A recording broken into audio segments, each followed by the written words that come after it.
Yes, hello. Great to see you once again. Welcome back to the Kenya Times. It's always a pleasure joining you as we unpack the national conversation. Conversations that not only fits and shapes our governance system, but also the political landscape.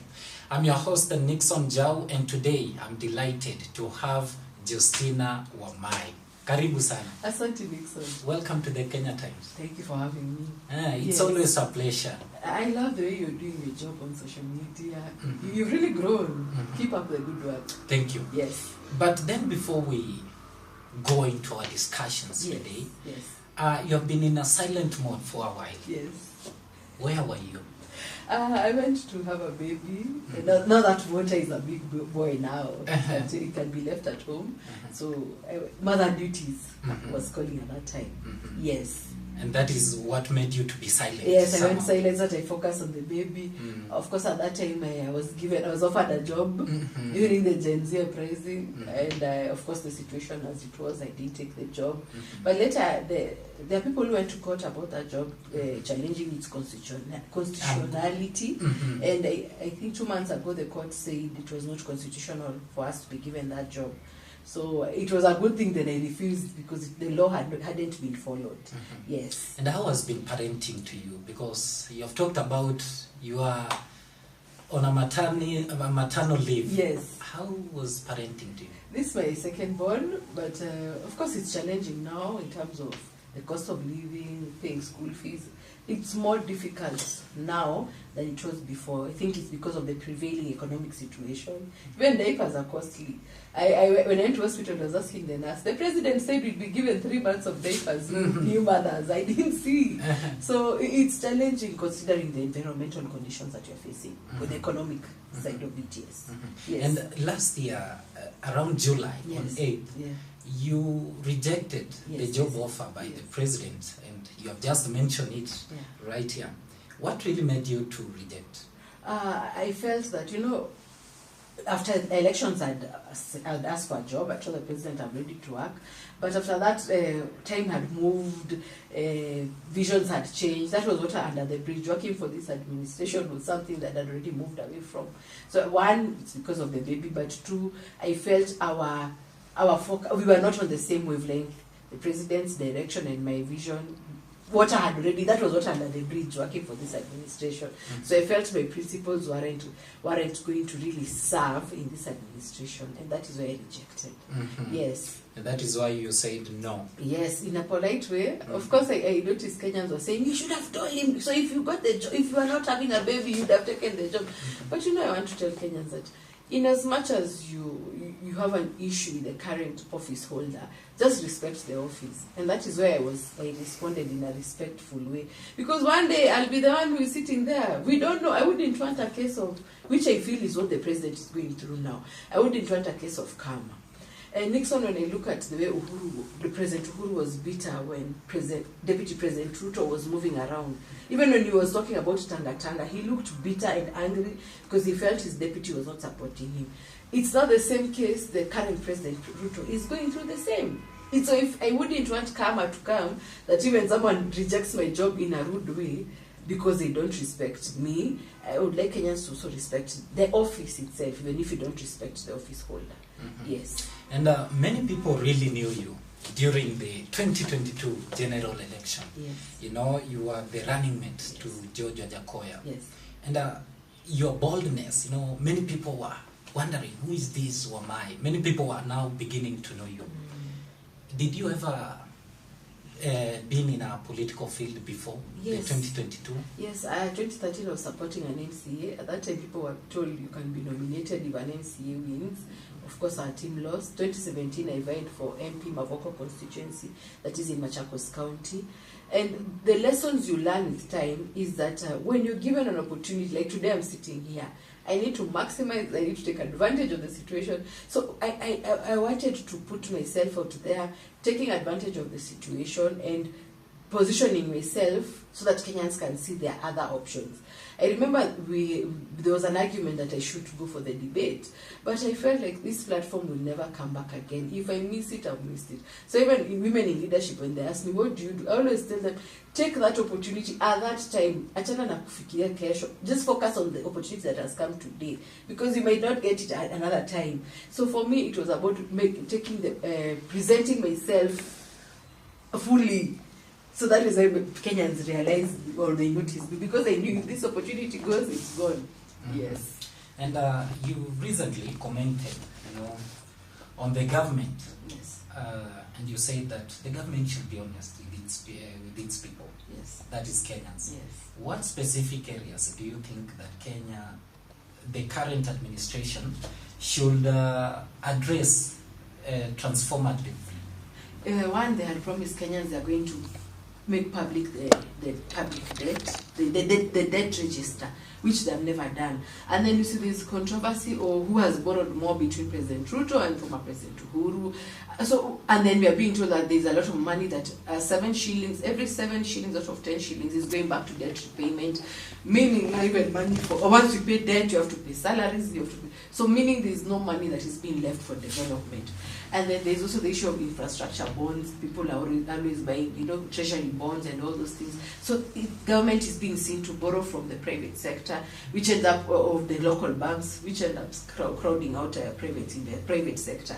So they need to be honest, one, on where we are in terms of our debt, because they're leaving everyone to speculate and we don't know the right position.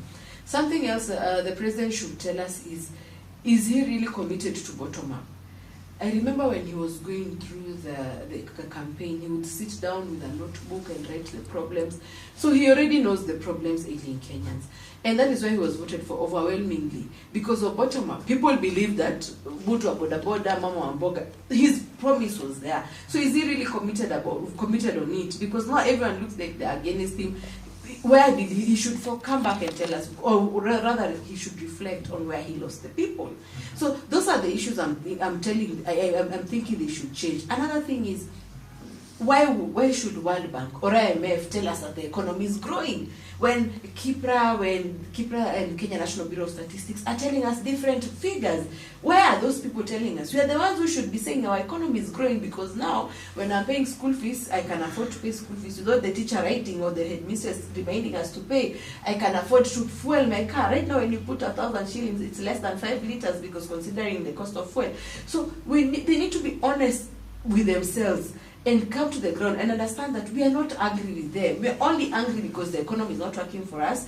And it's not that it's an issue of a tribe. No, it's an issue of all Kenyans are saying, we feel that this economy is not working for us. So those are the 3 factors I think they need to be honest and transparent to Kenyans. Mm-hmm. Yes. And as a founder of, Inatuhusu movement, yes, you really advocated for women's in leadership. Yes. And you really advocate for women to be in leadership positions. And what barriers do you think that women still face in Kenyan politics, and what should be done to address that issue? Nixon women face issue of financial muscle, but what should be done? The women who've been ahead of us, they have always highlighted that challenge, that you do not have the finances, or if you are going on the ground, you need to hire more security because you're prone to be attacked. And that is why I brought in another perspective. I told women, or rather I'm telling women, when you are in class, in a mixed school, your teacher doesn't mark a script because this is Nixon and this is Justina. Mm-hmm. The teacher will mark according to our ability to absorb, to remember what was taught, and to apply what was taught in class. Even most teachers, that's what they do. So if we start, we need to start presenting ourselves from an intellectual perspective, because leadership is about influencing and shaping policies and legislation that make life easier. That goes beyond being a woman. It's more of my intellect. So women need to start presenting themselves from an intellectual capacity, and that one will give us the level playing field to compete with men. But if we come back looking very weak and looking like we are lost, or we want someone to hurumia us, clearly it's going to be difficult. I remember when the president got into power, he signed an executive order. It was on matters financing women in politics. That was now back in 2022, and that conversation has died. So maybe when he realized it's unrealistic, because again, men will say, why are we not being funded? So I want women to start presenting themselves from an intellectual perspective, and to also create a wave around them that this is Justina. Look for your core competency, your competitive edge. So when you speak, people want to know, hey, what are you saying? Kenya Times will pick up your tweet or your Facebook post because it's something different. So let's forget the challenges and we start maximizing on our strengths. But there are still women who feel like they have not been given enough space, to express themselves. So let me tell you, we will never be given. In fact, when I see people saying, oh, women are pulling each other down. Men pulling each other down more than we do, and men survive. It becomes an issue of survival in Nixon.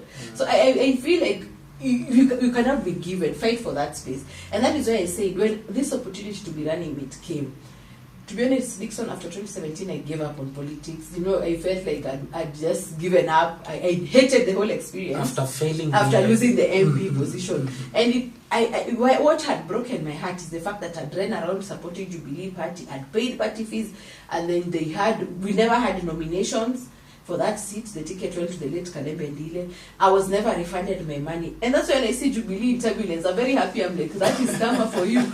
But you see, when the opportunity for running mate came, I decided maybe it's my calling. I went back. So I want women to know that when something comes, an opportunity, someone tells you, be a running mate for governor, go for MCA, support, just make sure you show up for that opportunity, so that whatever happens, but you've shown up, things will align themselves. You just push. Yeah, just be there, just show up. When you're called upon, show up, things will sort themselves out. And when we talk about women, still there, there are women who are got an opportunity to be in those positions. Yes.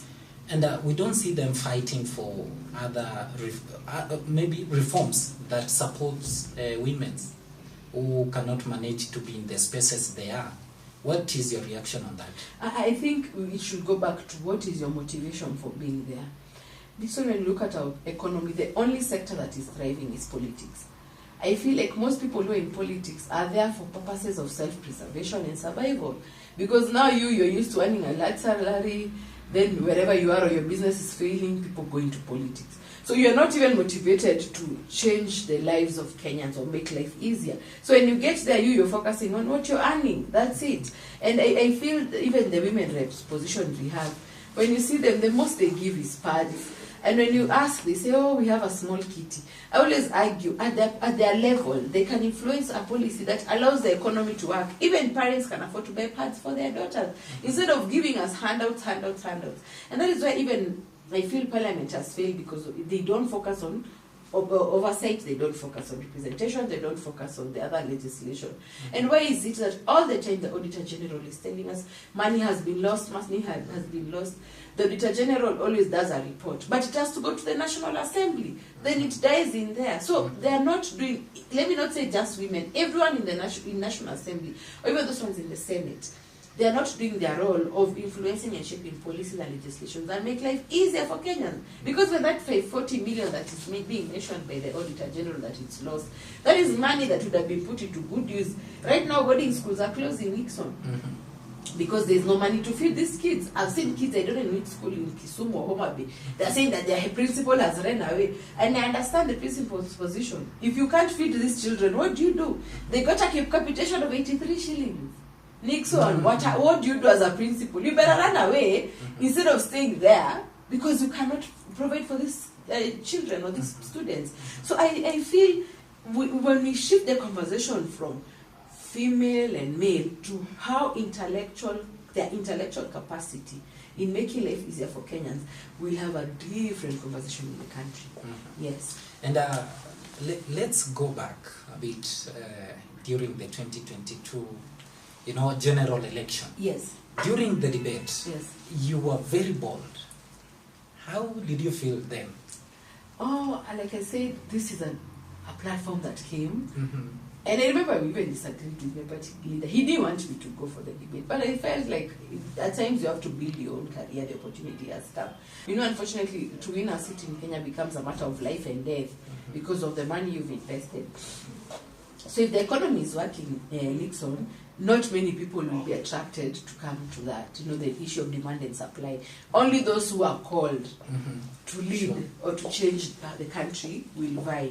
Number two, the women should also, the voters should also realize that these positions are not, even if I win a seat and you are my supporter and you're my goon, so to speak, after we are done, maybe I'll just pay you what we had agreed and then I move away. So you as a goon, you need to ask yourself, how am I benefiting for the next 5 years by having this person? So it is only fair that you let everyone explain their position, what they stand for, what their vision is. So it's when the voter moves away from it's a matter of life and death, my tribe is here. No, it is about how are you benefiting you as a voter. So it's about voters even allowing everyone to just come, mtu anauza sera yake, and then you're left with the decision, because at the end of it, the decision is yours. So even when you attack these women on the ground, you're being unfair to yourself, because you refuse to listen to different views. So one, the economy must work to remove everyone who is not called to. The voters should allow everyone to auze sera zake. Then you choose the right view that you feel is beneficial. And I want to remind voters that politicians always maximize on votes. That is why maybe we are being told Mama Mboga, Mutu wa Boda Boda. That is why Raila Odinga was talking about the 6,000 shillings. That is why our team was talking about the industrial hemp. Because as we want to maximize on votes, that is why you even see some politicians saying that this tribe is the reason why we are having issues. Because their work, what they capitalize or maximize on is votes. But you as a voter, you're supposed to maximize on the utility or the benefit of having Nixon as your MP. What is Nixon proposing that will ensure that I can get a job, I can sell my milk, I can buy animal feed cheaply? When you look at what Nixon is proposing, then you weigh who has more benefit or who has more utility. Yes. And during your silent moment, yes, that is last year, you rejected the job offer by the government, by the President William Ruto. There was things happening. That is where we saw the Gen Z movement. What do you have to say concerning the Gen Z movement? Nixon, there's a time when I was doing my master's, I think I was the youngest. That was around 2013. And I remember all my classmates were elderly and they were working. And one day I told my lecturer that I feel like this unemployment thing will come and blow up. Because at that time I was also struggling to get a job. So what we are seeing now is a culmination of the ticking time bomb has blown up, because now we have a bigger majority or a bigger population or a larger population that doesn't have jobs. And they're saying, we've gone to school, as we were told to go to school, to some. Na sasa, hatujapata kazi. And what hurts me the most in this country is when you see a meme saying, usitumie akili ya shule kutafuta kazi. So it means we go to school just to pass time or to grow up, but there is no way our education is going to help us in our economy. Our economy should sort out our education. What do I mean?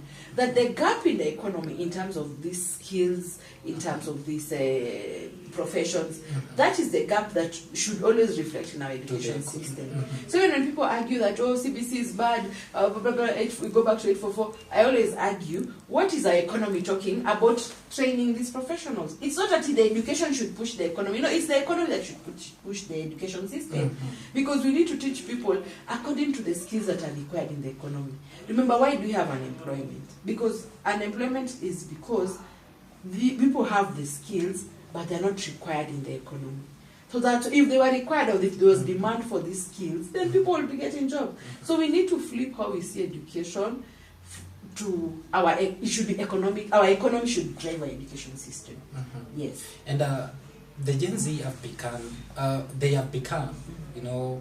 like the thorn in the flesh to this government. And that is why even it pushed the president to look for Raila Odinga and just to have a handshake and move things, at least to make things somehow work. But things seems not to be working totally. What do you have to say concerning the Gen Z space in the coming general election? What is their role? The president lost the opportunity to showcase his bottom up. In fact, even it wasn't about getting former President Minister Raila Odinga. It was about, remember, even these Gen Zs last year, in as much as people are saying, oh, actually, these widow people, hemp people are coming to steal Gen Z, to remove the Gen Z vote from President William Ruto's campaign.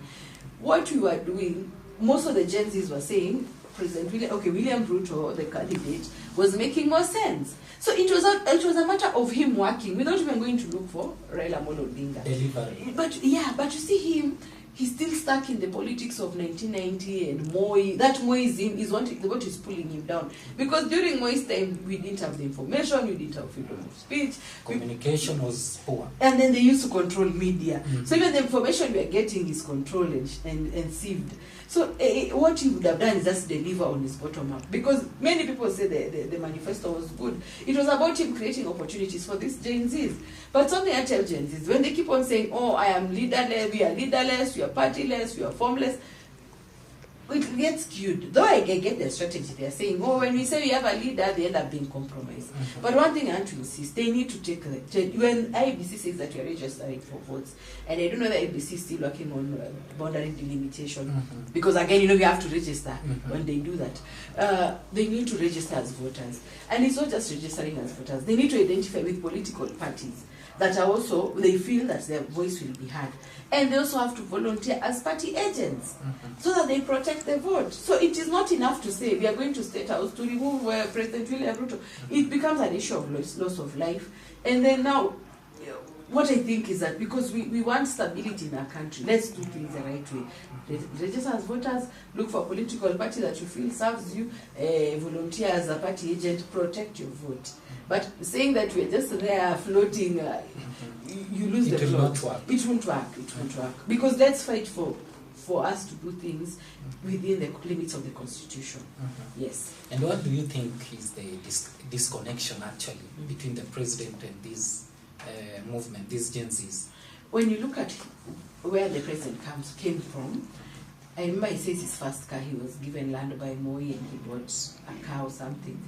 Now this time, there is no space for him to do that. Remember, the larger population is unemployed. So if it's doing what Moi did for him, then he don't know whether he'll be able to satisfy. So the disconnect is that he's still stuck in that old mentality. What he should have been doing is making the economy work so that people are absorbed into the economy and people are busy. Nixon, the moment Kenyans are busy, you will not see someone going to destroy someone's property. Unaenda kuchoma duka ya mtu, unachoma gari za mtu. You also have a car. So when we make the essence of it all is making Kenyans have something to lose. If I feel I'm going to ban this curtain, I also have my curtain that can be banned. So what do? I have to protect my neighbor's curtain so that yangu isichomwe. And that comes by increasing the participatory rate of Kenyans. So his disconnect is that he's thinking that hiyo maisha we are not there. These people are saying it doesn't matter whether it's a Kikuyu or who. What matters is how am I benefiting? What is my utility when you're in that position? And remember, these people earn large salaries, and it is assumed in that triangle of decision making at that level there, and the people is the executive and the legislator. When they sit there, it is assumed that they are making strategic decisions. They are not tactical people. They are not operational people. They are making strategic decisions. And that is why they earn large salaries. So even when they come and tell us, even when Mzee Raila is telling us, oh, let's have a conclave, I feel that he should have a conversation with his party. He has a majority of his party. At the strategic level, what solutions are they giving Kenyans? Instead of involving us, where are they eating those salaries? Nixon, then it means we clearly have the wrong people in power, people who cannot make strategic choices or strategic decisions, people who cannot take us forward. Then I think that is now where the problem is with these legacy politicians.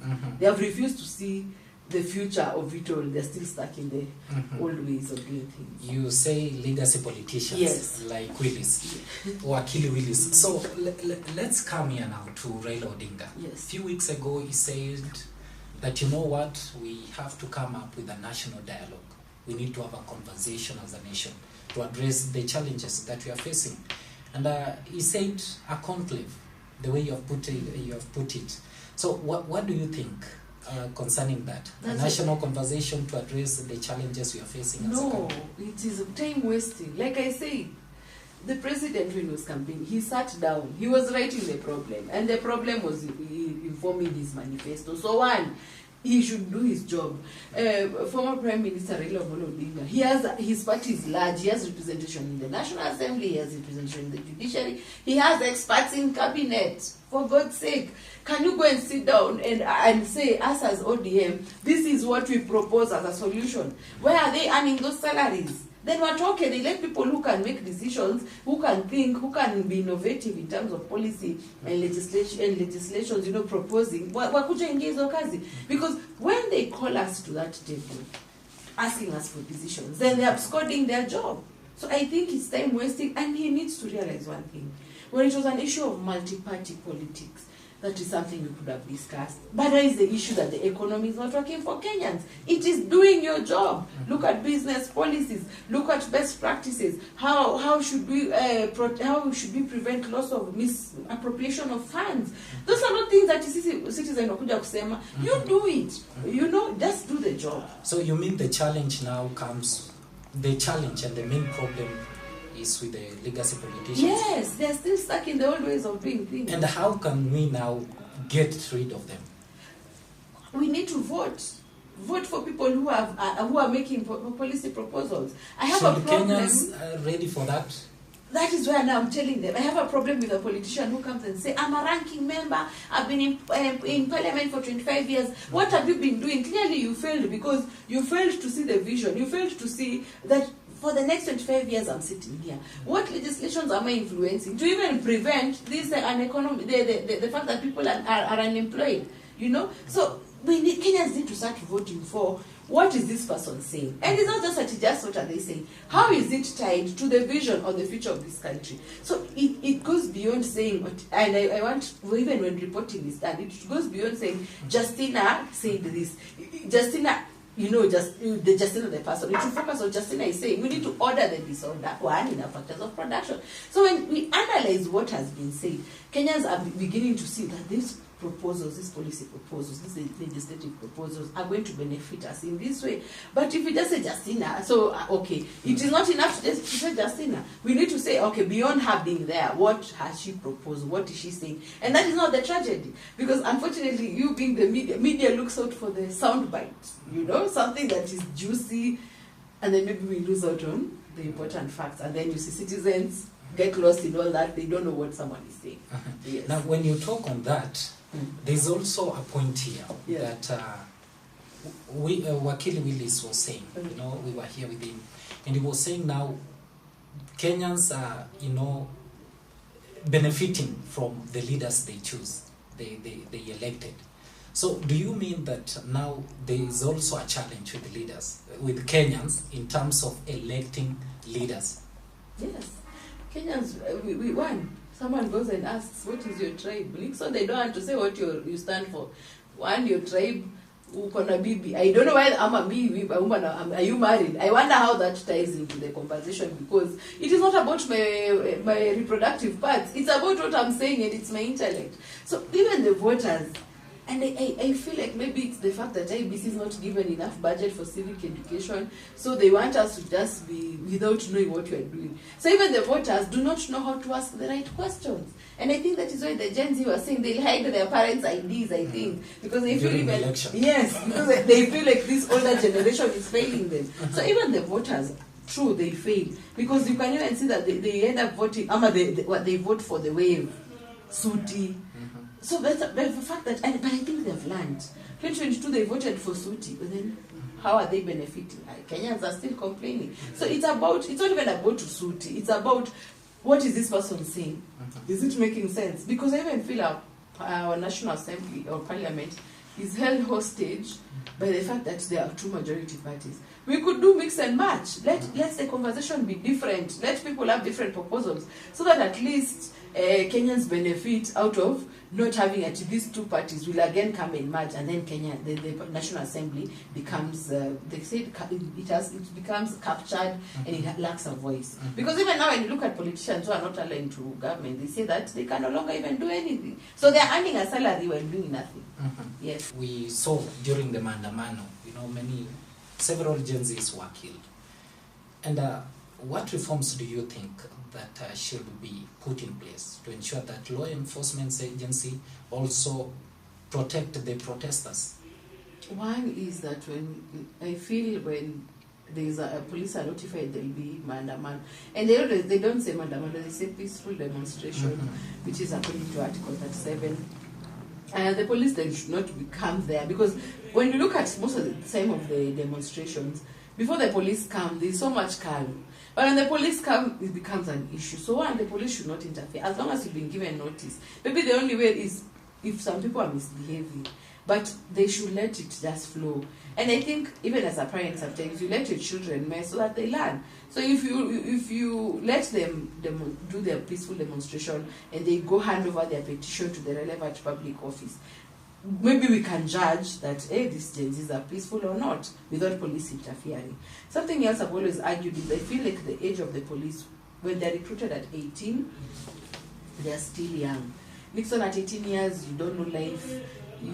You're behaving, there you're in boarding. You're not matured enough. You're not matured. You're being bought for shopping. You're being bought for even innerwear because, you're still a child. So when you go for training, that 6 months, you come back, you have not yet adjusted to the realities of life. So I think they need to, the age should be adjusted to 25 years. At 25 years, you're more mature.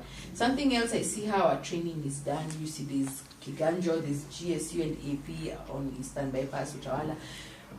I feel like they should all go through the same basic training, and then now you diversify. Do you want to be GSU, AP, or regular police?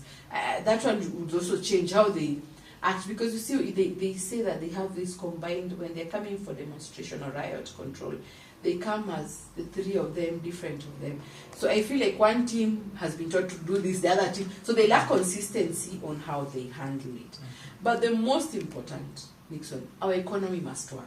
Our economy must give opportunity and must give you choice to choose what you want to do. When you look at many of these policemen and women in service, it's a case of Justina is now the president. And then my village mates will ask me, how are you helping us? The only thing I'll do is recruit people from my village to join the police force or the military. So one, it lacks professionalism. Because even the ones I'm bringing there, they will serve you. Yeah, they'll serve Justina. They'll be loyal to Justina. They're not there to maintain law and order. So if these ones had a choice that it's me, I don't want to be a policewoman or a policeman. I want to be a footballer. I want to be an artist. I want to be a musician. Now when the economy is working there, even my village mates won't really pressure me to hire people. So it goes back to, is the economy working? Giving Kenyans a choice, not just the opportunity, the choice to choose what you want to do. Because what you lack, if you even talk to Kenyans now, Nixon, someone doesn't want to be there. Even you don't have that position. You don't even love what you do. Even talk to Uber drivers. Some are rude because maybe they know I'm an engineer by profession, but now I have to do Uber online taxi thing to survive. So our economy must make it possible for you to choose what you're doing. When the police come there because it's my calling, they will follow the law. They will even be innovative on how you handle the police force. They'll come up with ideas within themselves. But if you pick them and it becomes a reward system, then they'll be serving the person who has got them there instead of them serving Kenyans. Yes. And protecting the country. That is not their priority. Their priority is to protect the person who got them that job. That's why they go against the law and they do things yani kienyeji. Yes. Now let's talk now to the new political realignment in the country. Many people and many viewers here watching us, they will want to know, where's Justina? Things are boiling nicely. We see the opposition, brigade, they are trying to align themselves regarding Gachagua, Kalonzo Musyoka. And on the other side, we see President Ruto and his team. Where is Justina? I want to remind Kenyans that we have now the government, those in government, we have those in opposition. Where is Justina? Justina is in the alternative. That is where I am. And if you look at even my posts, I always say this is the problem and I give a solution. What we have in opposition, they're just people who are just opposing everything. They're always saying one term, but they're not answering the question of, okay, what is your solution? So me, I'm not in any of those teams. I am in the side of alternative, giving Kenyans alternative views. And they have a problem with Kenyans. If you're not on the side of the president, they expect you to be on the side of opposition. Kenyans need to start allowing many divergent views. In fact, I don't know where this argument came from. Kenyans are saying that, that's a project. So that's a project, and then can you let everyone come in with their views, with their ideology, what they stand for? Let Kenyans choose. It doesn't matter, because when people say, oh, this one has been bought to spoil the votes, kura ziko kwa mfuko za Wakenya, hakuna mtu akona kura yake. So let everyone vie. You just listen to the proposals and you vote the way where you feel like you're going to get the utility or the benefit I talked about. So I am not going to align. I'm not seeing myself aligning with them. I mean, I'm not seeing myself aligning, because for me the vision is to push an alternative conversation apart from these old people. Let me just call them these old people. Yes, yes. Are you going to form a political party? I might join one. There are so many. There are 90 in Kenya, so I might join one. Still looking around. Yes. Still looking around. Yeah, but one thing I'll tell Kenyans, please join political parties. Even running as an independent is a lot of work too. We've seen our independents have gone into National Assembly and they get lost. Their voices are lost. So let's make sure that who we vote for are people in political parties, because they'll be sending an ideology and they'll be standing for something, as opposed to having independent people. Yes. And maybe, which position are you looking forward to vie? Next one, let me see. Our viewers are really wanting to hear this. Let me from the horse's mouth. Today we're in 2025. Election is 2027. There is time. There's a lot of time. But what I tell you, I'm a small fish. If I talk early, these sharks will crush me mapema. So allow me to just withhold the information for now. But when the time is right, you will see. I will say what position. Even I won't say, you will see me campaigning for that position. Yes. What are your ideologies, maybe? For me, I stand for a single issue ideology, which is economic democracy. I feel that is where we are still lagging behind. Our policies in economic democracy are rudimentary. When we look at when we are analyzing civilizations, we look at politics, we look at economy, we look at social. Those social and political, I feel we've really progressed, but the economy, no one is having a conversation, and that is where the problem is. Even when people say, "Oh, we'll have Justina Kikuyu there or whoever else," okay, it doesn't. People are saying, "How am I benefiting?" So I'm pushing the agenda of economic democracy, and that is my ideology. Yes. And what's your take on the youth to be in leadership positions? It is not enough to say just the youth. What the youth should come with beyond, what do you stand for? What are your solutions to the problems? Because we might have even a youth there, but look at the Nairobi governor. He's youthful, but people feel he's failed. So it's just beyond being young. What are your proposals to making Kenya better? Yes. Making Kenya better? Yes. And maybe as we even conclude, what do you have to say concerning the politics now, or the overall view of the political landscape in the country going forward? One, what I've seen as it is, Kenyans are just, you see, you bet in a choma uno, you bet imeungua. For them, this administration is kama bet imeungua. Yani they're done, they're just saying, let's just wait for 2027, you guys go home. Something else I learned yesterday I was just seeing comments when former Prime Minister was being interviewed, and many Kenyans were saying, yani, you'd see Kenyans are saying, you go and rest. You've done your part, you've gotten us here. So there is opportunity for new conversations. There's opportunity for new conversations. There's opportunity for new policy and legislative proposals. Kenyans are looking for something new. And I think it's a good thing we are going through that process now. Because now at 62 years, we need to start focusing on, we've survived 62 years. We need to start seeing how we thrive for the next 60 or 62 years. So Kenya is ripe for a shift in how we do our politics, in how we do our policy proposals, in how we do our legislation. Something else, Kenyans are keen about having leaders who just say, who don't say, oh, at leadership comes from God. Beyond leadership coming from God, do you have the brain to think?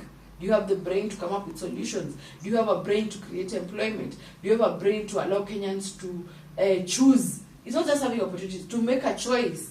Do you have a brain that Kenyans can say, me, I work night shift, another works day shift? That is the flexibility Kenyans are looking for, and they are ripe for that only if they agree to listen to what other people are proposing. Yes. Your last word For me, I'll tell Kenyans to that Kenyans? if you want change, you must invest in the process. And this change means that you no longer need to beg, to bribe, to call, or to know anybody to access a service. All we need is systems that are working, and that will come from economic democracy. Yes. Thank you, sir. Thank you for coming. Thank you, Nixon, and thank you for doing my posts. I always see when I do a post, Kenya Times, you're being supportive. Continue supporting the younger generation. Asante. Looking forward to have you once again. I will come back, God willing. Thank you. Asante. That is where we conclude our conversation together with Justina Wamae. Bye-bye.